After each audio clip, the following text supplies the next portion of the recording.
What's going on, YouTube? Thank you for tuning in to another episode of Texas Street Stories. And if you haven't already subscribed, help your boy out and hit the subscribe button.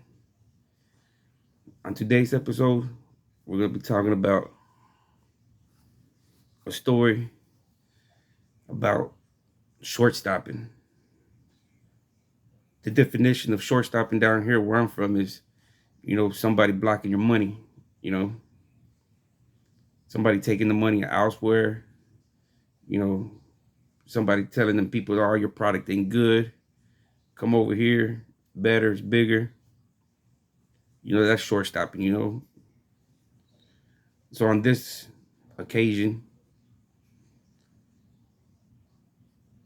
I've been going to war with other people. The cops are hot. So we can't be at the store like we normally are, posted up at the C-store. So we're trapping out of a house now.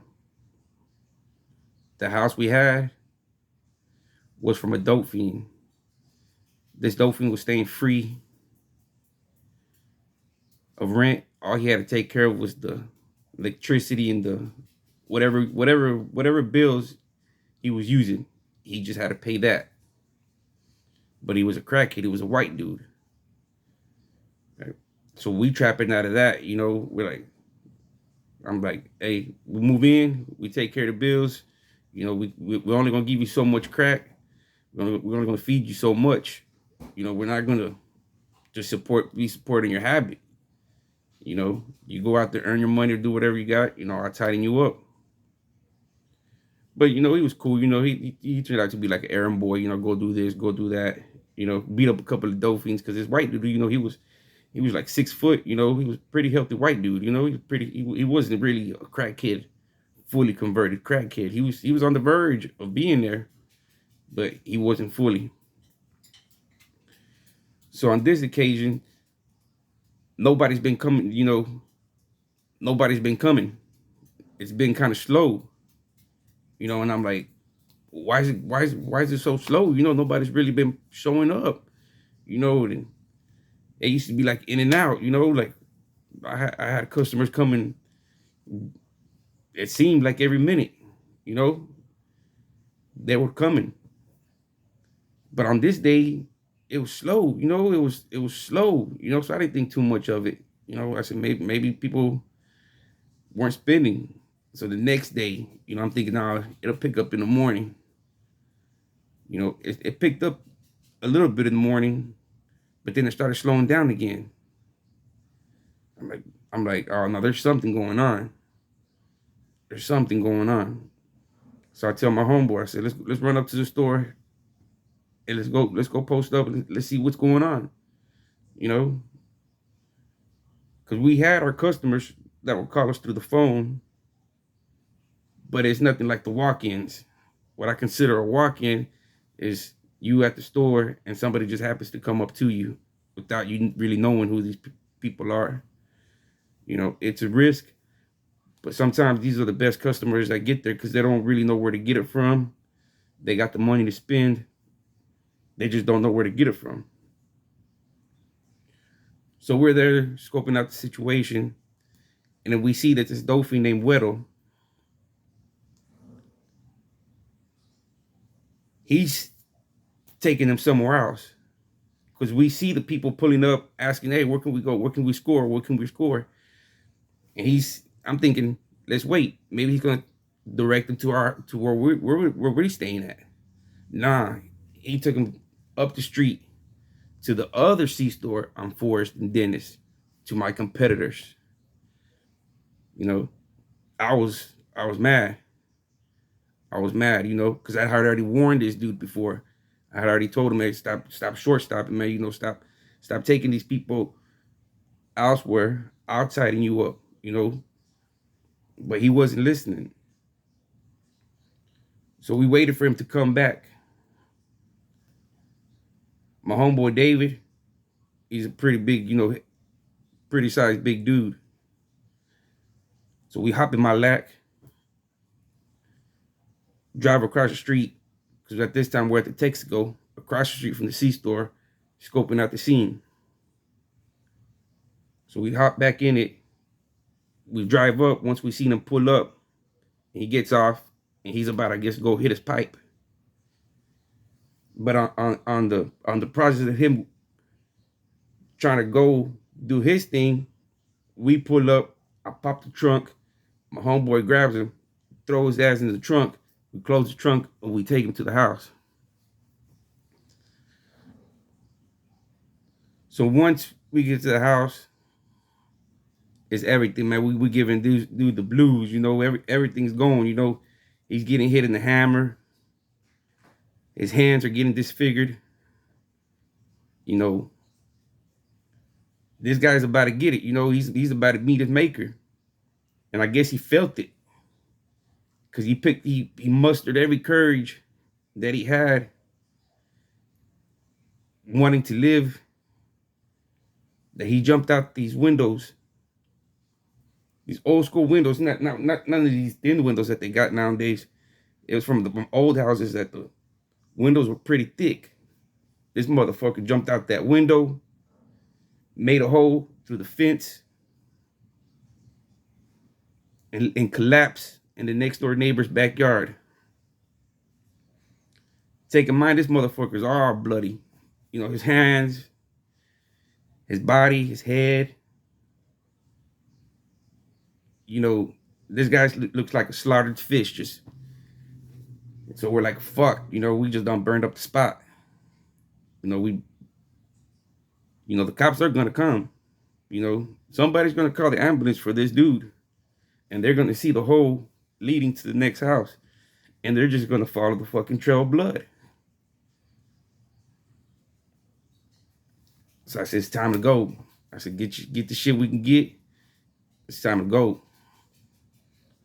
So we load up our shit. On the process of going getting a new motel room, we stop around the corner.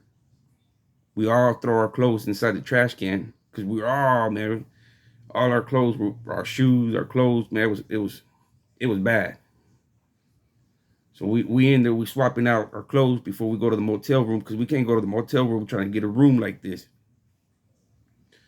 So we go get the room, and we got this Dopefiend with us too. You know, he's along with the ride because he was participating in all this shit too. You know, this dude, we left him for dead, for shortstop. You know, so we get the room. You know, we're like, that ends our night. You know, we close shop. We ain't gonna do nothing for the rest of the night. So I'm like, fuck it. What do we do? I said, you know, I really didn't like going to clubs or nothing like that, but I would go to the cantinas. Because the cantinas was a different vibe. You know, it was paisas, you know, it was cowboys, you know, it wasn't, I guess, gangbangers and thugs. You know, it was cowboys, you know, listening to their music, dancing.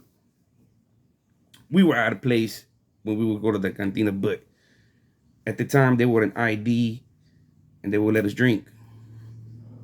As long as we wouldn't cause no problem, which we wouldn't. So we there, we having a good time, we drinking, you know, we're talking about what we just finished doing. So it comes around 2 or 3 o'clock in the morning. We don't want to take the white dude with us to the hotel. We don't want to take him. He wants to go with us, but we don't want to take him. We're like, hey, we're going to drop you off a couple of streets away from the house. You go up there, check it out. Call us if you see anything. So on the way of dropping him off, we get jammed up. The cops pull us over. They're looking for Negro, Gordo, and Pelon. That's us. But they just got nicknames. We fit the fucking description. My homeboy's fat. My homeboy's black-skinned. And I'm bald-headed. But they don't got nothing on us. You know? we were beating the dude mostly with objects. So our hands weren't damaged or any kind of marking saying that we had did something. The white dude, on the other hand, a couple of days previously, he beat up a Dopefiend for me at the store for a 20 piece, just for the fuck of it. You know, I just wanted to see what the white boy was about. You know what I'm saying? I said, hey, go punch that dude, man. I give you a 20 piece. And he went to go punch him. And while he's on the ground, he's going to town on the dude. So I said, oh man, this white dude's, I can use this white dude for something. I just done paid him $20. He just knocked out this random dude for nothing. Because that crack is a motherfucker. That crack would make motherfuckers do some crazy shit. So during the process we get pulled over, they let us go. They let the white dude go too, because he wasn't mentioned in the description of who they were looking for. You know? So they let us all go. They let him walk down to the street, and they let us go. So the next day, I'm up at the store with my homeboys. The house wasn't too far away from the C-store. So when we're at the store posted up, we start seeing a cloud of smoke from the neighborhood. And we're like, fuck, you know, some shit burning over there. Something's burning. Comes to find out, the fucking white dude was so scared that thinking that we had killed this dude and everything was gonna come back to him, that motherfucker set the motherfucking house on fire. He set the motherfucking house on fire, you know, because we drove by there and that motherfucker's burning. You know what I mean? We're like, what the fuck? Why the fuck would this dude do that for? You know what I mean? We didn't even kill the dude. We just, man, I mean, we